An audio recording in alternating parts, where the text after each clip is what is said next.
आता अबकी बार 400 पार ची घोषणा आहे। 400 पार कशासाठी? या देशातलं संविधान बदलण्यासाठी 400 पार आहे का? तुम्ही संविधानात काळ्या दगडाची रेष आहे संविधान भारतासाठी, ते बदलण्याचा प्रयत्न तुम्ही करणार आहात का? हे भारताला खऱ्या अर्थानं तुम्ही उत्तर दिलं पाहिजे। आज जीएसटी आहे, नोटबंदी आहे, शेतकरी विरोधी कायदे आहेत, कामगार विरोधी कायदे आहेत। रांगेत उभे राहून नोटबंदीमुळे लोकांचे जीव गेले। जीएसटी मुळे या देशातला लहान व्यापारी, मध्यम व्यापारी अडचणीत आला। शेतकऱ्याच्या ताटात जेवताना जीएसटीच्या माध्यमातून सरकार बसायला लागले आपल्याच ताटात। ही भावना भारतातल्या शेतकऱ्याच्या, शेतमजुराच्या मनात निर्माण झाली, कारण प्रत्येकाला आज जीएसटी द्यायला लागतोय।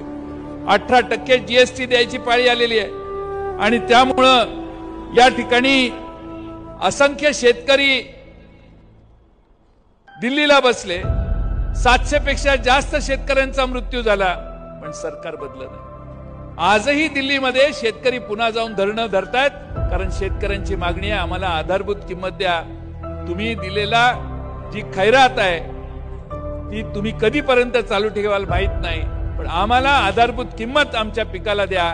ही भावना भारतातल्या शेतकऱ्यांची आहे, नुसत्या आपल्या नाशिक जिल्ह्यातल्या लोकांची नाहीये।